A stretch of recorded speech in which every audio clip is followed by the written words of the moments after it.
നബി തങ്ങൾ പറഞ്ഞത് മരണം മൗനിയായ ഉപദേശകൻ എന്നാണ്.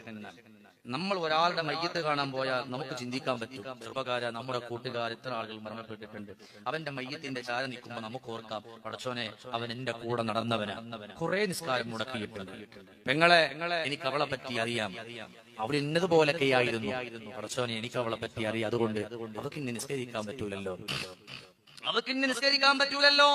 അതുകൊണ്ടാണ് എന്റെ ഉമ്മമാർക്ക് ഞാൻ ഒരു അനുഭവം പറഞ്ഞു തരാ. ഞാൻ പല അതിന്റെ മജ്‌ലിസുകളിലും പറഞ്ഞു പോയതാണ്. ഇവിടത്തേക്ക് ഞാൻ കടന്നു വരുമ്പോ എന്റെ ഒരു സുഹൃത്ത് പറഞ്ഞു, സാറേ അതിവിടെ വന്ന് പറയണമെന്ന് പറഞ്ഞത് കൊണ്ട് മാത്രമാണ് ഇതുപോലെ അതിന് വേണ്ടിയിട്ട് കടന്നു പോകുമ്പോ ഒരു ആലിമായൊരു ഫൈസി എന്നെ വിളിച്ചിട്ട് പറഞ്ഞു, സാറേ നിങ്ങൾ പോകുന്ന വഴിയിലാണ് എന്റെ വീടുള്ളത്, എന്റെ വീട്ടിലൊന്ന് കയറുമോ, ഒന്ന് ദുആ ചെയ്യുമോ? അന്ന് എന്റെ കൂടെ ഒരു സയ്യിദും കൂടെയുണ്ട്.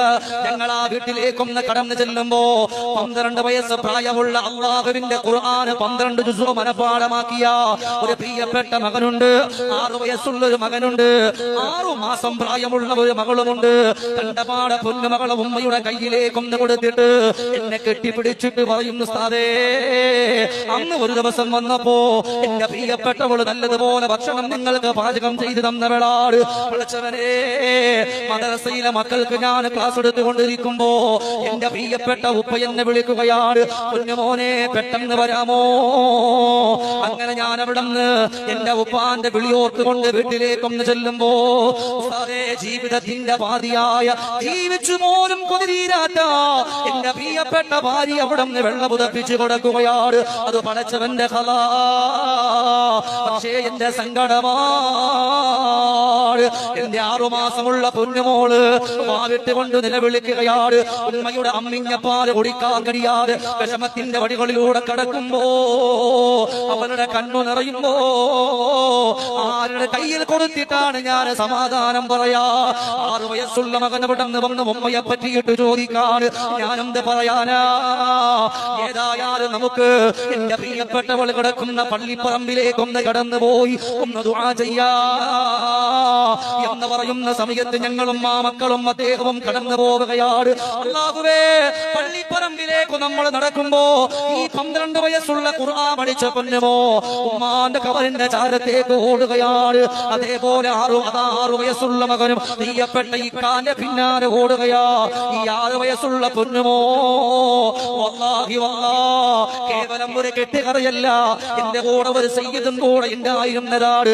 നമ്മൾ അവിടത്തേക്ക് ചെല്ലുമ്പോ 6 വയസ്സുള്ള മകനുമ്മയുടെ കബറിന്റെ ചാരത്തിരിക്കുകയാണ്.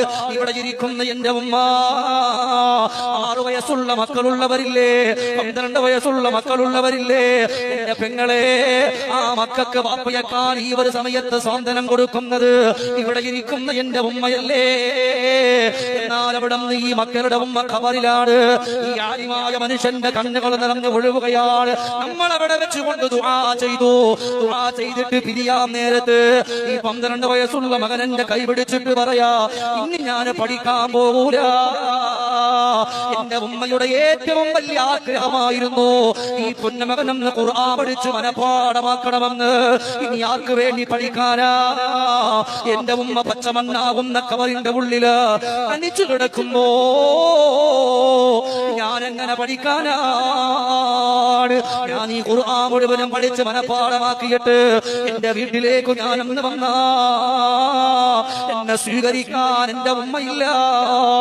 ആ സമയത്ത് ഞാൻ പറഞ്ഞു, മോനെ അല്ലാഹുവിന്റെ ഖുർആൻ മുഴുവനും പഠിച്ച് മനപാഠമാക്കണം. നിന്റെ ഉമ്മയുടെ ഏറ്റവും വലിയ ആഗ്രഹമാ നിന്റെ ഉമ്മ ചിരിക്കണോ, നിന്റെ ഉമ്മയുടെ കബർ പ്രകാശിക്കണോ.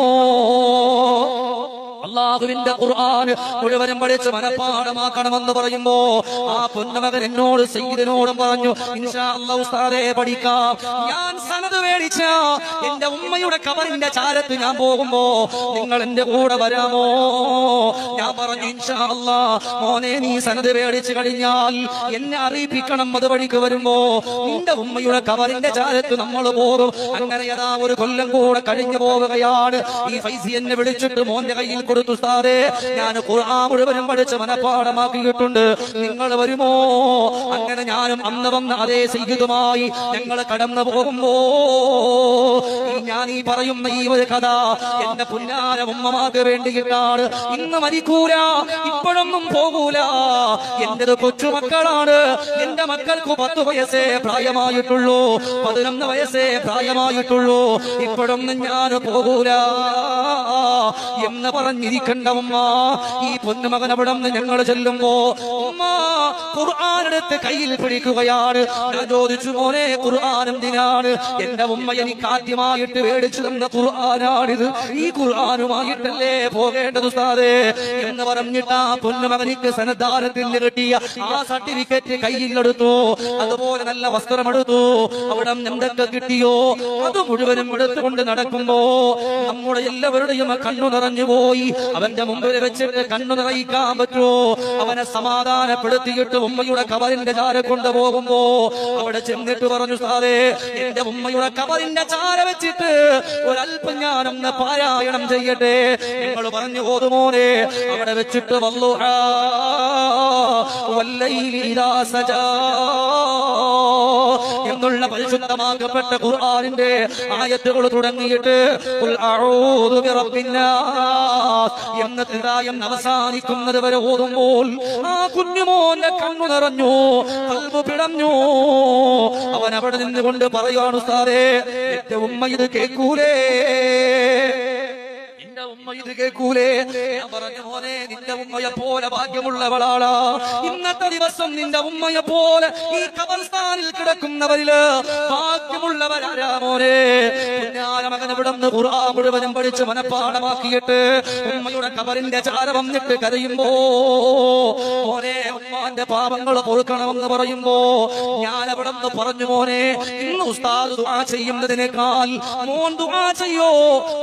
മോന്റെ ഉമ്മയല്ലേ ഇത്, മോന് ഖുർആൻ പഠിച്ചിട്ട് വന്നതല്ലേ ഇത് എന്ന് പറയുമ്പോ ആ കുഞ്ഞുമകൻ അവിടെ വെച്ച് ദുആ ചെയ്യുമ്പോ അവിടെ നിന്നിരുന്ന സയ്യിദ് പോലും തളർന്ന് ഇരുന്നു പോയി. അവന്റെ ഭാഷയിൽ അവൻ ദുആ ചെയ്തു പോയതിന്റെ കൂട്ടത്തിൽ അവൻ പറഞ്ഞ ഒരു വാക്കിന്നും നമ്മുടെ കൽവിലിരിക്കുകയാണ്. ഉമ്മ പറഞ്ഞതുപോലെ ഖുർആൻ പഠിച്ചു ഉമ്മ, പക്ഷേ എന്റെ വിഷമം എന്റെ ഉമ്മ ഇത് കാണാനില്ലല്ലോ എന്ന് പറഞ്ഞിട്ട് പൊട്ടിക്കരഞ്ഞു പോകുമ്പോ അറിയാതെ കണ്ണു നിറഞ്ഞു പെങ്ങളെ. അല്ലാഹുവേ, മരം കോച്ചുന്ന ഈ തണുപ്പത്ത് കിടന്നിരിക്കുന്ന എന്റെ പൊന്നു പെങ്ങന്മാരെ, അതുകൊണ്ട് ഈ ഒരു ഓർമ്മ നമ്മുടെ കൽവിൽ വന്നോ. ഇന്ന് മരിക്കൂല, നാളെ മരിക്കൂല, ഇനിയും ഒരുപാട് സമയമുണ്ടല്ലോ, മക്കളെ കെട്ടിച്ചിട്ടില്ലല്ലോ എന്നൊന്നും പറഞ്ഞിട്ട് കാര്യമില്ല. അതുകൊണ്ട് മലക്കുൽ മൗത്ത് കടന്നു വന്നിട്ട് ആത്മാവിനെ പിടിക്കുന്നതിന്റെ മുമ്പ് അല്ലാഹുവിലേക്ക് അടുത്തോ, അല്ലാഹുവിന്റെ വഴികളിലേക്ക് അടുത്തോ. മസ്ജിദുൻ നബവിയുടെ അകത്തട്ടിൽ ഇരുന്നുകൊണ്ട് സയ്യിദുനാ അബൂബക്കർ സിദ്ദീഖ് എന്ന് പറയും. സയ്യിദുനാ അബൂബക്കർ സിദ്ദീഖ് റളിയല്ലാഹു അൻഹു. എനിക്ക് ഓർമ്മ നമ്മുടെ ഖൽബിൽ കൊണ്ടുവാ.